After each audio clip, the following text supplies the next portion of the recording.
Well,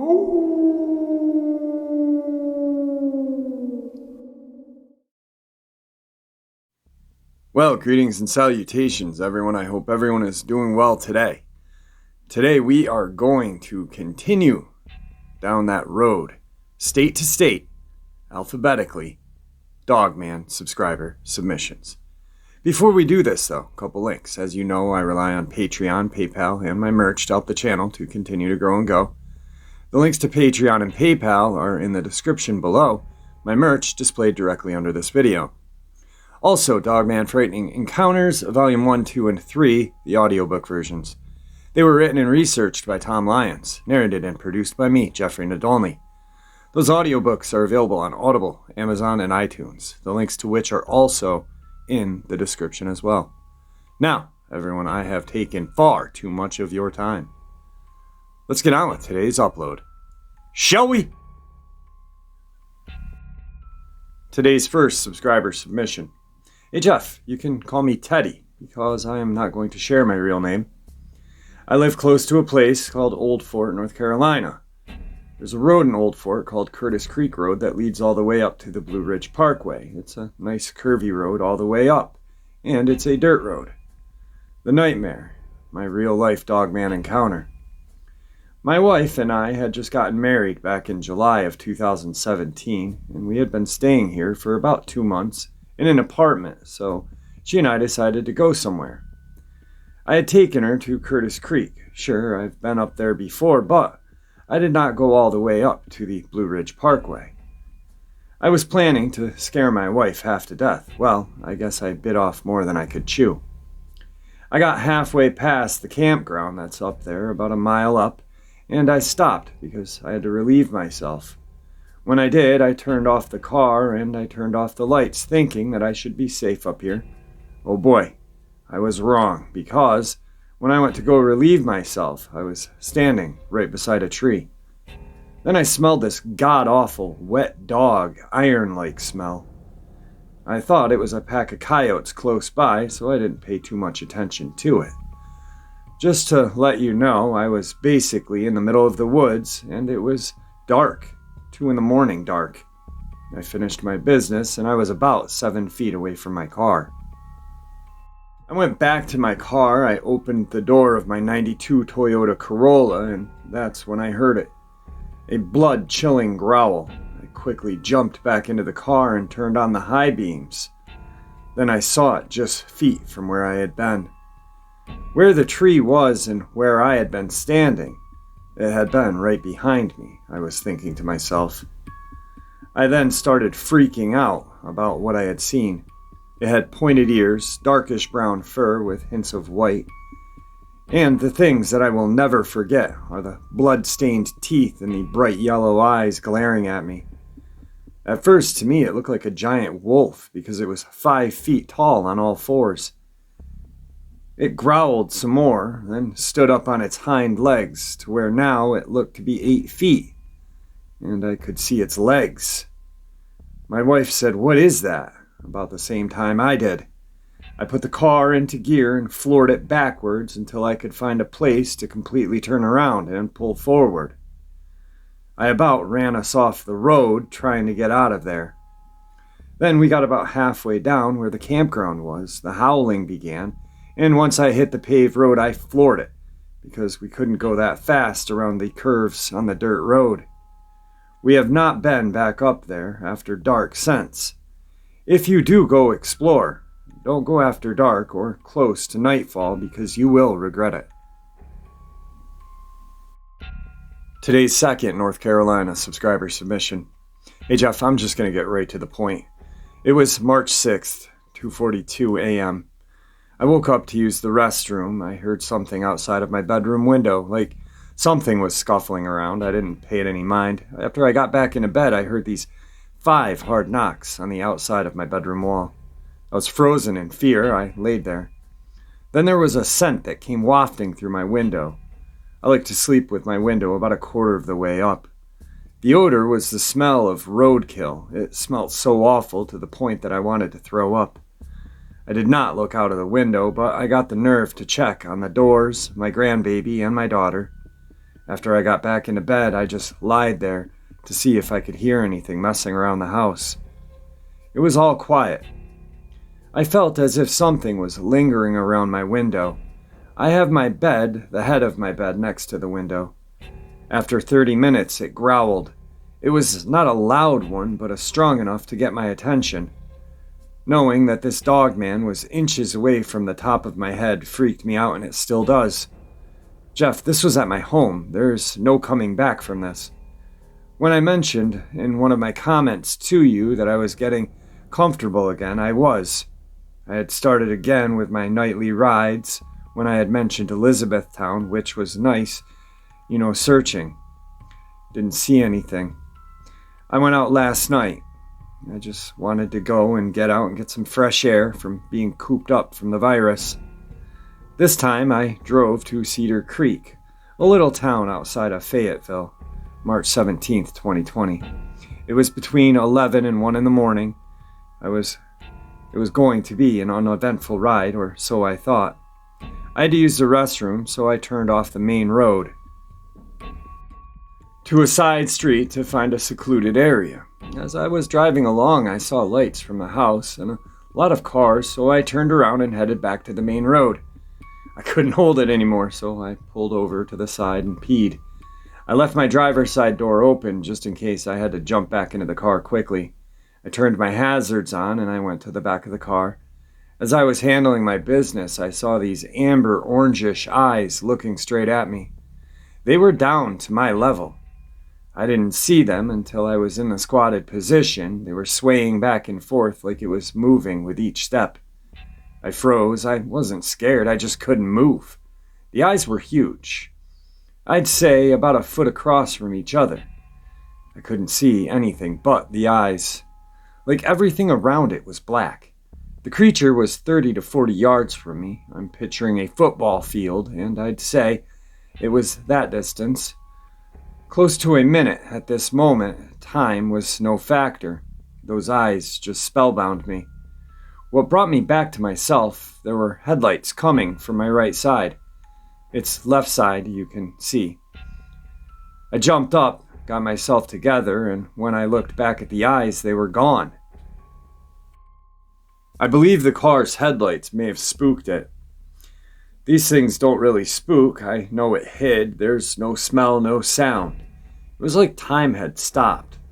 I know for a fact that if that car had not come, I would not be here right now. Maybe it was holding my attention as I was fixing to get bum rushed from all sides. I don't know. I just know I never ever forget those eyes or the way they moved. Something strange happened when the car came up behind me. I was already back in my car. They flashed their lights at me and drove very slowly past me and slowly down the road. When I pulled back onto the road, they picked up speed again. I don't know if they saw the Dogman as well and just made sure I was okay. I wasn't out looking for them last night. With my first encounter I just told you about. The next, I was at the kitchen sink. I looked out the kitchen window and saw this guy looking at the side of the house where the knocks had happened that night. He was parked in a red truck on the road behind our house. I haven't seen the man since, or maybe he comes when I'm not at home or by chance looking. I smelt it, heard it, saw its eyes. Maybe my next encounter I'll see the whole creature. Not rushing it, but I feel that it's going to happen. I'm not going to dwell. Thank you for being here. That's an interesting fact. Or thought. Fact, thought. I think fact. Some people may think thought. But we've heard how they are very tactical and how they like to bum rush things. And I'm not trying to say that this is how something went down because I wasn't there and no one else was. But what if this woman, the predicament that she was just in, what if Dr. Nancy Shaw, the doctor who was mauled to death on the side of the road, had to use the restroom and she couldn't hold it? If you think about the way this lady just described the whole scenario, she had pulled over on a side road left her door open, and proceeded to do her business. Well, how they found Dr. Nancy Shaw was her car was pulled over to a road on the side of the road, door wide open, and she was found on the other side of the road in a ditch, torn apart.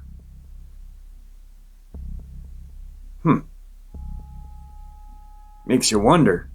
I mean, when I first heard about the case, I think it was like a day after, I immediately thought like maybe that they had one had laid out in the ground in front of her car, and she got out to see if it was okay, and realizing when it was too late that it was not a dog or, a canine, but a Dogman instead. This actually makes a little more sense. Like maybe it was an opportunist attack on Dr. Nancy Shaw. This is why I like going over, and I've said it a couple different times, I love going over old subscriber encounters. This is the first time I've done it, but I'm starting to get patterns here. Alright, moving on. Today's third North Carolina subscriber submission. Hey Jeff, my name's Mark. I'm 47 and I live in Cleveland County, North Carolina. When I was younger, somewhere between 8 and 11, maybe 12, I don't really know for sure.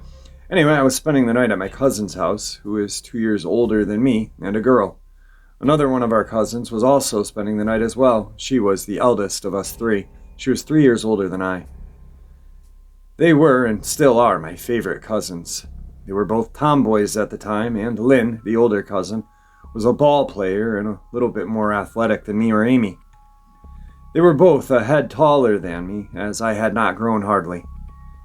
We were walking through the pine forest that had been replanted after it had been cleared out years earlier. We came across a leg in the woods, a large calf's leg, and it was fresh, as if the blood was still wet. It looked like it had been just ripped off. You could see the tendons and everything. Amy said that some of her relatives had some cows on the family land, well over 100 acres that her grandparents had homesteaded. Her grandfather, full Cherokee, and grandmother, half German and half Cherokee. Anyway, we weren't really freaked out by the leg, and God knows why, I don't. So we kept walking deeper into the woods, just exploring. We eventually came to a large field, maybe 300 yards across, with sporadic pine trees that were probably 10 feet tall, maybe a little less, when we see something that's medium to dark brown just standing directly in the middle of the field. It looked like it was on all fours, and it looked kind of fat. Lynn yelled that it was a bear. Well, it heard her and turned around. It was not on all fours, and it was not fat. When it turned around, it dropped the calf, and it was looking towards us. We didn't get a look at whether it had a snout or a flat face because we were hauling butt. Turns out Lynn wasn't faster, nor was Amy. I was hauling. So much so, I got clipped by a limb and fell, got right back up and made it out of the woods first. We told my mom and Amy's mom, and they told our dads when they had gotten back from a side job. Me and Amy took them to where we saw the calf leg. It was still there, but they couldn't make out any tracks because the ground was hard and covered with pine needles. Lynn did not go back in the woods because she had called her mom and dad to get her. So we showed them the field where we saw whatever we saw, and we found the tree that it was standing near. They found blood and trampled weeds. Now, we didn't go into the woods unarmed. My dad had a 7mm rifle and a .44 Magnum revolver. Amy's dad had a .30-06. Now, my uncle is a tall guy, around 6'4", and he stood next to that tree. That whatever that creature was at. And me and Amy went back to standing where we were. And my uncle looked small beside that tree, but that creature did not. We went back to the house and headed home later. The next couple of days brought more incidents. Something tapped on Amy's window one night and a track was found, and it was big, so I was told.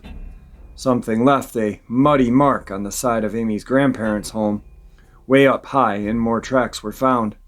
As time went on, more people saw something, and it was given the name Knobby because of the mountain it was seen. It's called Ben's Knob. Well, there you go, 100% true, as a matter of fact. Amy was my mom's yesterday, and we were talking about this like it was burned into our minds. My wife believes we saw what we saw. Have a good day.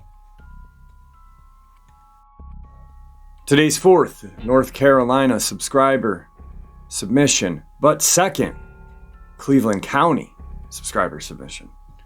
Hey Jeff, when I was a little girl, my grandfather lived in an old farmhouse in the upper end of Cleveland County, North Carolina.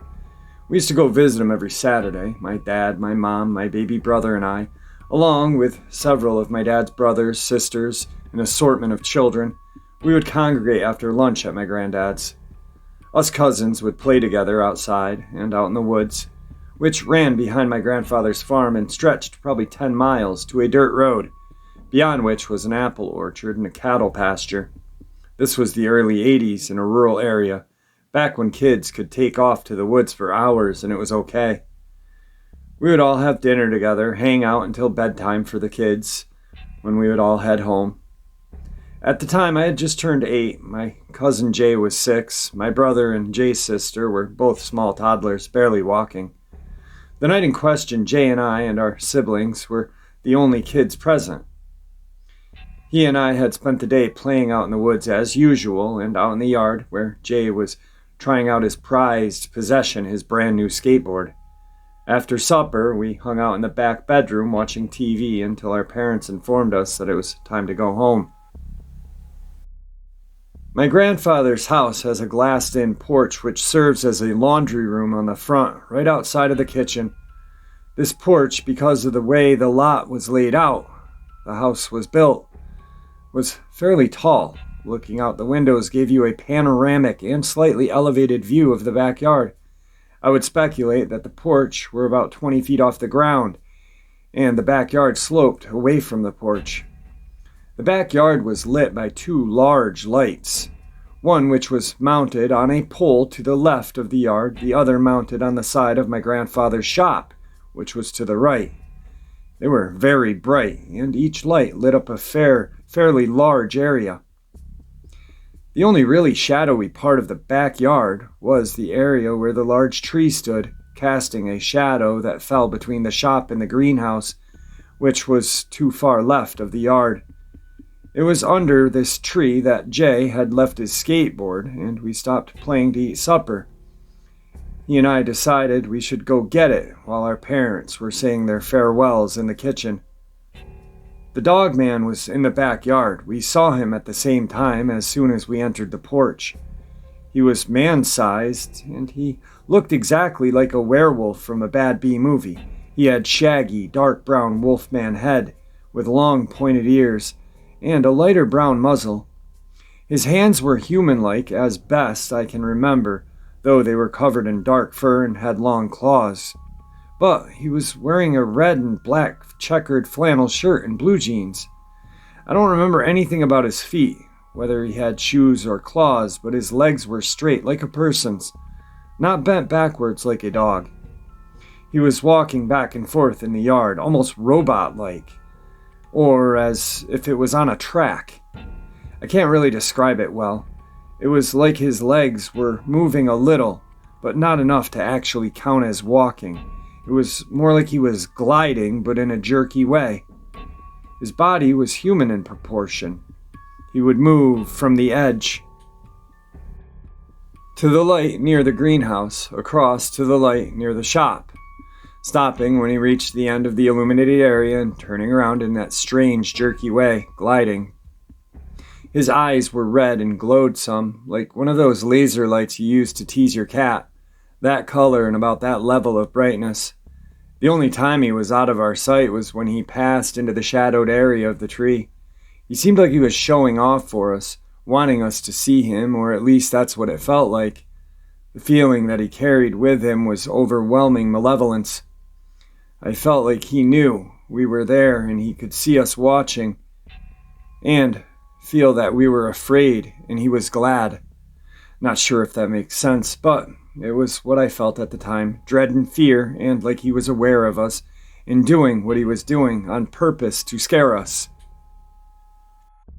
Of course, we freaked out and started screaming for our parents, and of course they came rushing out onto the porch only to hear us hysterically screaming because of the wolf man in the backyard.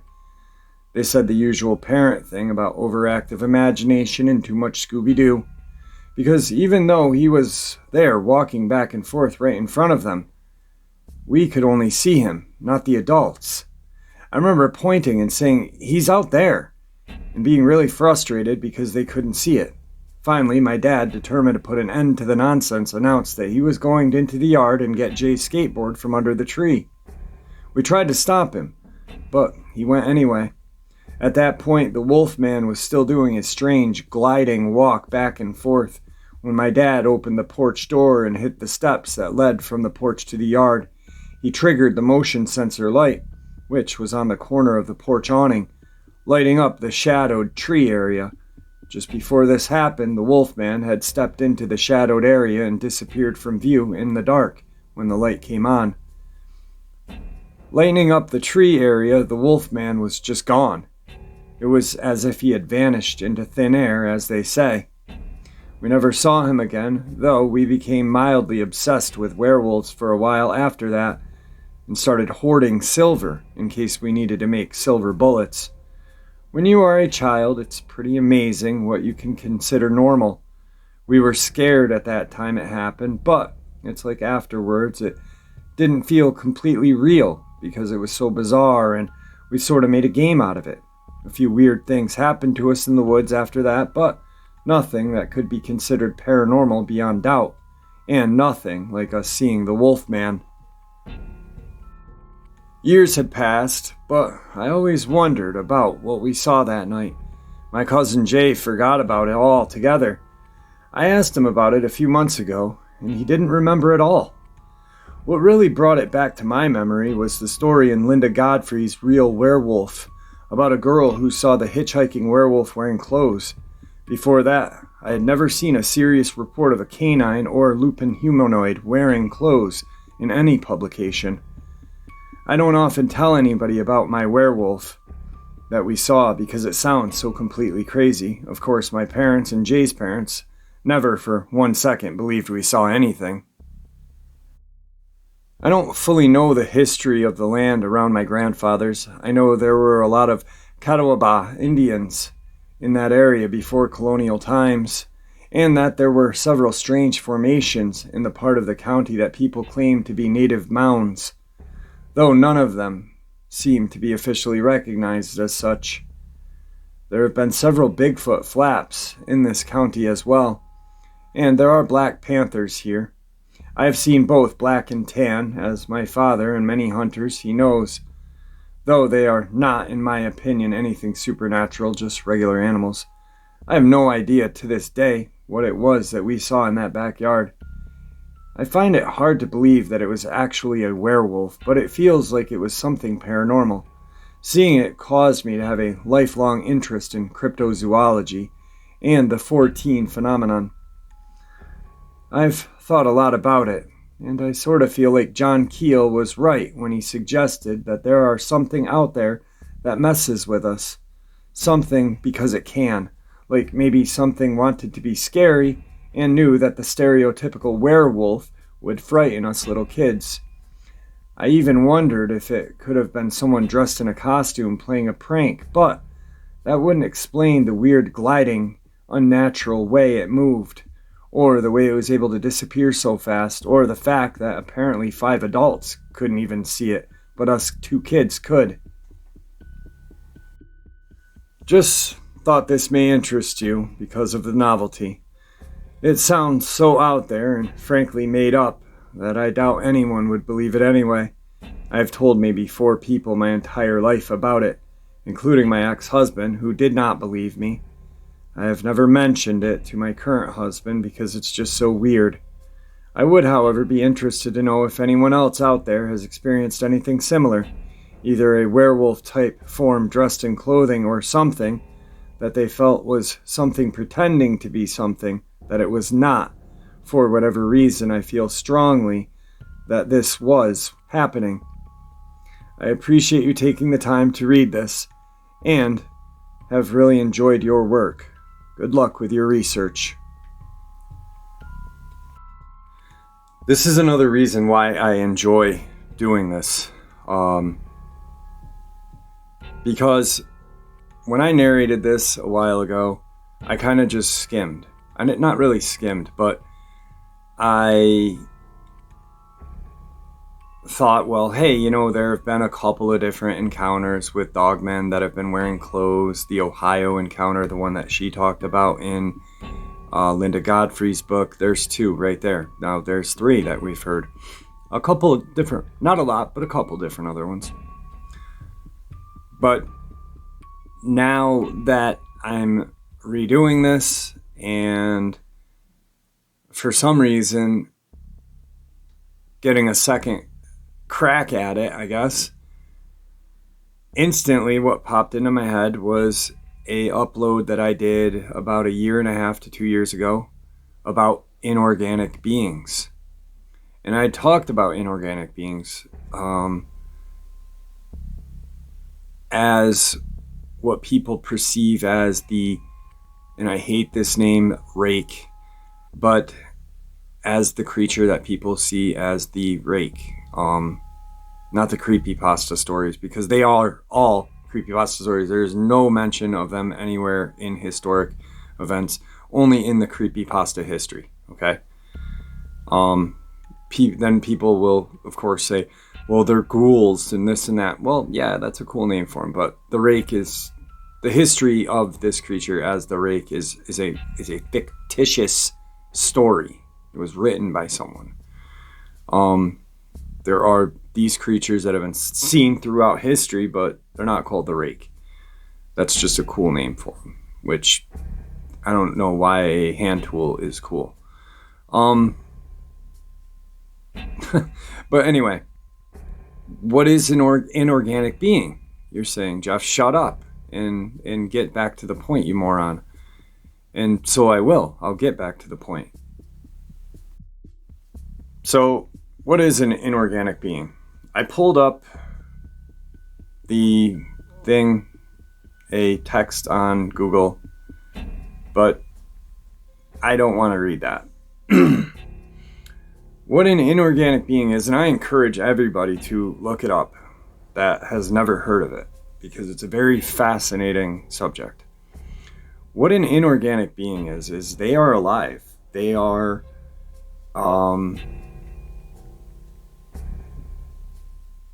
very aware. The one thing that they lack is an organic form. They are otherworldly. Not meaning that they are from different planets, meaning they are from different dimensions. And there is proof, scientific proof of this. So please look it up.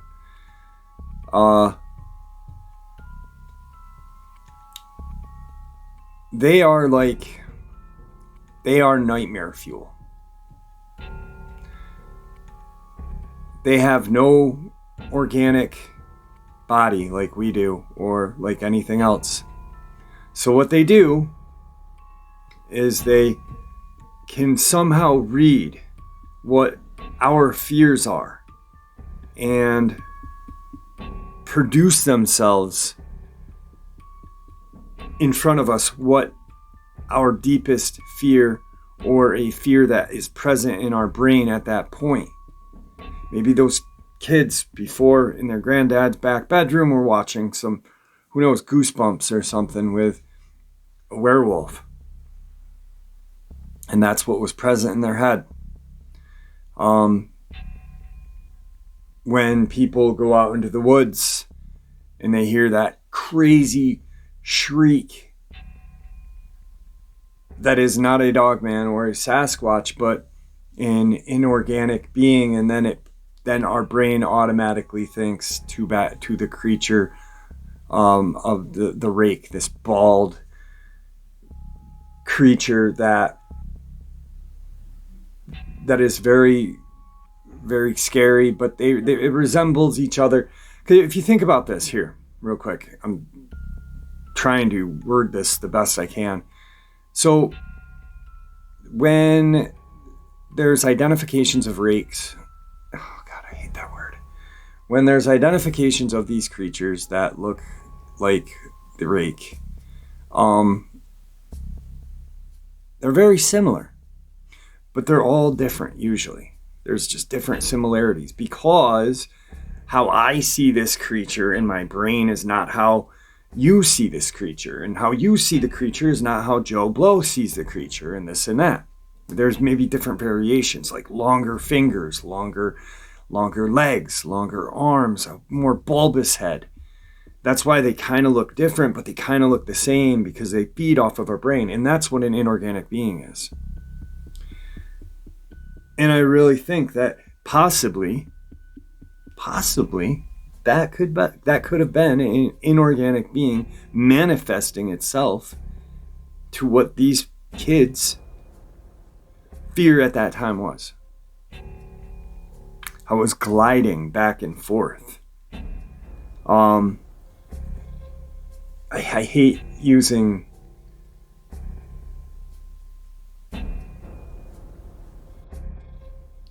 fiction. But Joss Whedon, if you guys know who he is, he wrote Buffy the Vampire Slayer. He wrote a bunch of other crazy stories, comic books and stuff. He's a very talented writer, very talented guy. But there was a Buffy the Vampire Slayer episode where there was these men in suits, but they weren't men. They resembled the atypical rake, but they were in suits. They were in business suits, and they kind of glided back and forth. Why? Because a creature that glides back and forth is creepier than something that walks. And that's my best way of explaining what an inorganic being is. And I encourage everybody to look it up. I truly encourage everybody to do research on anything that you're fascinated with, because the research that you do, by you sharing that with somebody and them sharing it with somebody, then we get answers. By just, listening to this YouTube channel, that YouTube channel, reading this book, reading that book, and, that's great and all. But why not research what that person's talking about? Because that is the key. Research is the key. Think about it. Let's say there's 1,000 people listening to this upload, and 1,000 people do research on something that I said, or anyone said, any upload.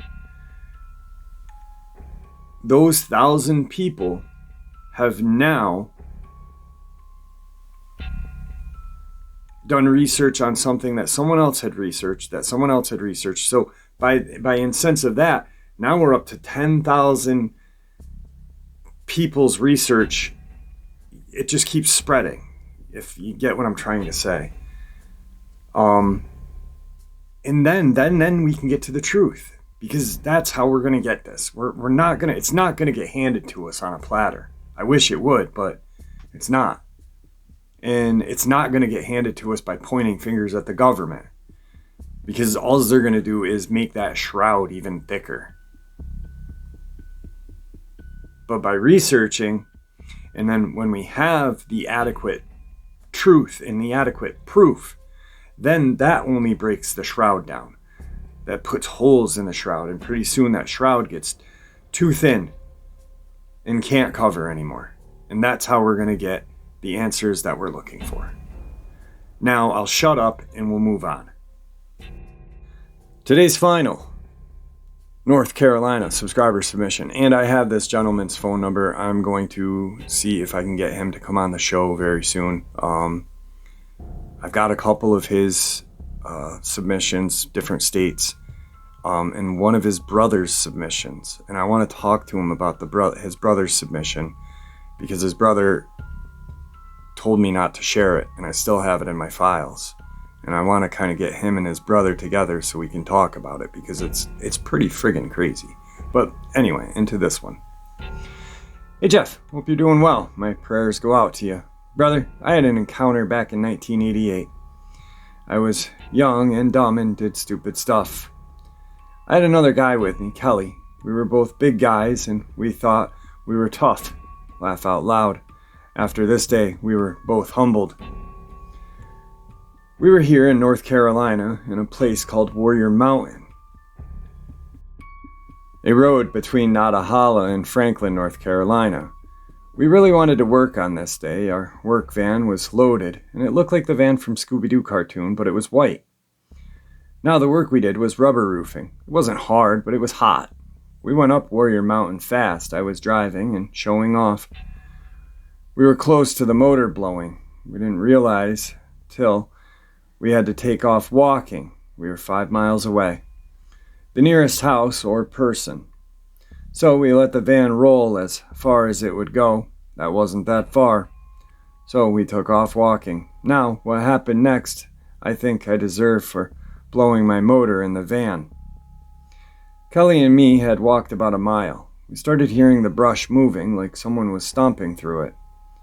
Kelly said, "Man, that's a bear, and a big bear." All I had was a hunting knife I used for work and a razor knife I gave to Kelly. Plus, I picked up a good solid stick. I bragged that I'd bust its head if it came out on us. I didn't know anything about Dogman, werewolf, except from the movies. Anyway, Kelly was the first to see the thing. He said it looked like someone's German shepherd, but it was the biggest damn dog he had ever seen. I said, "You saw a bear?" He looked at me and grabbed my shirt and said, "That's not a bear." He was freaking out bad. I said a bear would run from us. And what he said next made me scared. "Well, why ain't it running off? This thing is big as a young calf and at least 300 pounds, 4 feet at the shoulders." Now I'm still thinking it's a bear because I hadn't seen it, just heard it and smelled it. I pick up a good-sized rock and threw it where we heard it last. I must have hit it because it let out a yelp like a dog, then a growl that shook me to my bones. You know that fear that's like a burning that starts at the top of your head and goes to the tip of your toes? That's the fear I got. I started to panic because bears don't yelp in pain like a dog. We started walking again, and this thing was following us every step. Found a solid stick made out of oak and about 8 feet long. I took out my knife and started sharpening one end. I kept seeing glimpses of this thing moving from tree to tree, then in the bushes when it had to move where we could get a good look at it. I got the stick pretty sharp. I don't know what little good it would do, but I felt better, at least having something. We put up with this dog man following us for about 3 miles, and we came to where a guy who had moved up here from Florida bought land and started building homes. I had dated his daughter and thought he would give us a ride, but he wasn't there, only his carpenters, and they weren't going to give us a ride. So we kept walking, but we thought this thing would have been gone. When we got there, it was not. It started following us again. The lake was on our left, woods and cliffs to our right. They weren't really cliffs, just wood overhangs with a lot of laurel. Well, we were almost to a place called Griff's, greasy burgers, and huge ones too. We came to the horseshoe curve in the road, went a short way to the lake where people camped and fished, and there was a small river that ran under the road into the lake, which made for good fishing. And on the right was a trail that went way back up into the mountains. When we got even with the trail, this thing was standing back a ways where a car couldn't see it, and it was standing on its hind legs. I was 6'2", and this thing was at least 7 foot or better. It scared me worse than I had ever been at this point. It was standing, growling at us. It was 10 to 15 feet from us. Those teeth looked razor sharp. The eyes were yellow. It was a thing that came out of nightmares. The snout was long. I could see its nose was wet. I don't know why that stood out, but it did. The teeth were 2 inches long, but the big canines were at least 3 inches. It was solid black, long hair, just like a black, long-haired German shepherd. The snout was as big as my forearm. I told Kelly to back up slow. He never said anything, and I looked and he was gone. He left me. I didn't work with him after that. I felt I couldn't trust him. But this Dogman kept looking at my stick. Now, not saying this thing told me in my mind to do it, but I just heard throwing the stick down, so I did it. Looked at me again and dropped to all fours. The front paws had huge claws on them and looked like hands. They were made for slashing. When it was on all fours, it looked like a German shepherd, but if you took a good look at its size, of its hair was a lot thicker on the upper back, like a mane of a lion. It was a beautiful animal until you saw the teeth and then looked into those evil eyes. But its coat was like someone combed it and bathed it. But I know that's not true from the stink the thing let off. I made it to Griff's, and Kelly was sitting eating a dang greasy burger. He had one waiting for me like nothing ever happened. I asked him why he left me, and he said he was scared. And he thought I was running behind him. He wouldn't talk about it even to this day. I have no doubt this thing could have shredded us like paper. But it didn't, and when I dropped my stick or spear or whatever I had, the Dogman turned and walked into the woods. I moved to Georgia, and I had another encounter with another one. I sent you a detailed email of that. I have more. It seems when you've seen one, you see more. I think a lot of times it's because you're looking for them. God bless you and your family, Jeff. God bless all the Dogman family on here. Stay safe. And always go armed with no less than a 44 or 12 gauge. And some special slugs or buckshot or something bigger. Man, I'm looking forward to having him on. I've got so many questions to ask about his encounters in the email that his brother sent me. And it's crazy because his brother is from Ohio. I haven't looked at it in a long time. It's in my files. And he said, do not share this. But he said, I am Jody's brother. Man, I cannot wait. It's going to be friggin' awesome. Anyway, thanks for listening today, guys. I hope you guys enjoyed it as much as I did. Please be kind to each other, and may the Great Spirit watch over you and guide us down that path we call life. Until later on tonight, my friends, the paranormal side.